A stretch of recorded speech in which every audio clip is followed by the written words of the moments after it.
It is my pleasure to introduce our presiding officer for today's ceremony, Colonel Brad Reeves.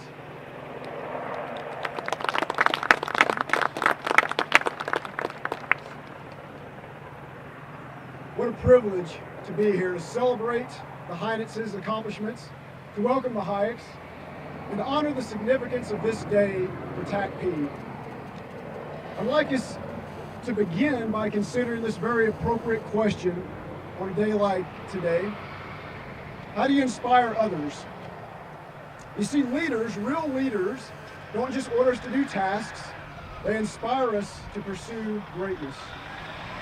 You want to know how? Let's start with some examples. 21 years ago, a sixth grade teacher pinned this message on her student's report card. She said, "It's been a joy to have you in class. Keep up the good work and invite me to your Harvard graduation." Well, this past May, the teacher attended her student's Harvard graduation. Because of her, that sixth grade student 21 years ago was inspired to pursue greatness. And another 33 years ago, retired Colonel Black showed up at a small town school with a B-25 Mitchell bomber simulator. He taught seventh grade students how to fly.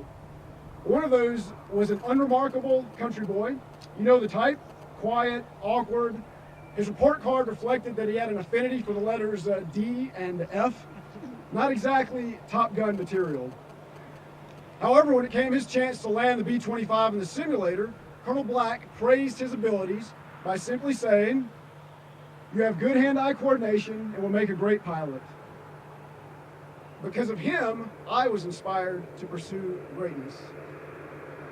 President JFK pledged to place a man on the moon in what he described as a giant rocket ship made of new metal alloys, some of which have not yet been invented. Because of him, a nation was inspired to pursue greatness. And President Ronald Reagan said in his famous speech in West Berlin, "Mr. Gorbachev, tear down this wall." Because of him, a world was inspired to pursue greatness. Now you see the common thread, don't you? Each of these leaders inspired others because they had vision. They dreamed big. One of the greatest German literary figures of the modern era said, "Dream no small dreams, for they stir not the hearts of men." Inspirational leaders stir our hearts to pursue what could be and should be. Elon Musk, the founder of PayPal, Tesla, and SpaceX, is known for dreaming big. In fact, his SpaceX company, as we speak, is building a large rocket that is going to fulfill his dream of colonizing Mars. So how do you dream big? I mean, Elon Musk kind of big. For many of us, it begins with removing our mental shackles. No longer limit yourself because you're not a billionaire like Elon, or you don't have a college education. Let me tell you, when Elon Musk started, he was a broke college dropout that was starting a now failed company while living in his office and taking showers at the local community center. Listen, you either define your own greatness or your own limits. You choose inspiration or despondency. Now, for those of you who want to begin their journey to be an inspirational leader, here's how you start. Step one, determine your purpose in life by defining what you are good at and what you like to do. Step two, dream big. No more self-imposed limitations. And then finally, step three, set goals and be deliberate in the pursuit of those goals. Now, step three is where sweat equity comes into play.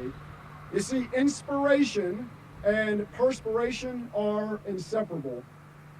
Now, lean in and hear this. There are no shortcuts. No shortcuts. You move forward one small step at a time. You get up after you've fallen down, and you never stop dreaming. So what can we learn from a sixth grade teacher and a retired colonel about inspiring others? Dream big. Be passionate, positive, encouraging, empowering, and dedicate your life to serving something greater than yourselves. Dave and Sherry, thank you for serving something greater than yourselves. Thank you for leading the great airmen of the two ASOS and EASOS. Dave, this squadron is the tip of the spear for the Army and the Air Force because of your leadership. You should leave here with a sense of fulfillment, accomplishment, and pride. I'm proud of you.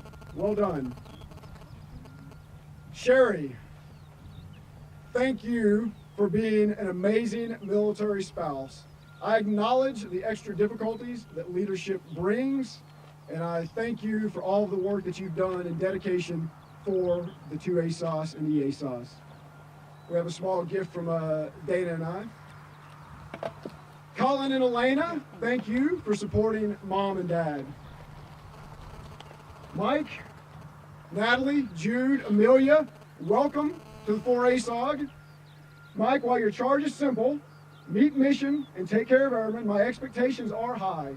You are here today because the best operational squadron deserves the best leader. Know that Dana and I are here to serve you and Natalie, to ensure we set you up for success, and to mentor you through command. Natalie, you are part of the 2ASOS leadership team. Military spouses play a special role in lifting up our airmen out of the valleys and in celebrating with them on the peaks. You're selfless, sacrificial, and caring. Dana and I are excited to have you as part of the team. Welcome. All right, today is historically significant for two reasons. First, this day in 1863 is the anniversary of the end to the Battle of Gettysburg. And second, while the world will little note nor long remember what we say here, know that this day, 3 July 2018, marks the first active duty Schoolhouse 13 Lima taking command of an ASOS and begins a proud legacy in our Air Force history. 21 years ago, the TACP career field was established on 30 April 1977. 33 years afterward, the first 13 Limas graduated the schoolhouse in Hurlburt. Now, 8 years later, we celebrate the beginning of a new era, the professionalization of the TACP officer career field. It begins with a great responsibility that requires vision. It requires big dreams. Now, while I am not worthy to speak on behalf of TACP, I do humbly offer my thoughts on a vision for the 13 Lima TACP. I am convinced it is no longer enough to advise, assist, and control. The future requires instead that we integrate, lead, and destroy. Be the integrators that bring all of the capabilities of air power and ground power together into a potent fighting force. Be the leaders of the air-ground team. I see 13 Limas in charge of future joint fire cells and multi-domain C2 centers. Be the most fit, the most knowledgeable, the most capable. And finally, don't forget that TACP are in the violent, yet necessary business of destruction. Remember our proud past of advising, assisting, and controlling, death on call, but boldly move forward to your new future of integrating, leading, and destroying, death unleashed. It is my honor to be here to celebrate the successful completion of a command tour for Dave and Sherry and to welcome Mike and Natalie.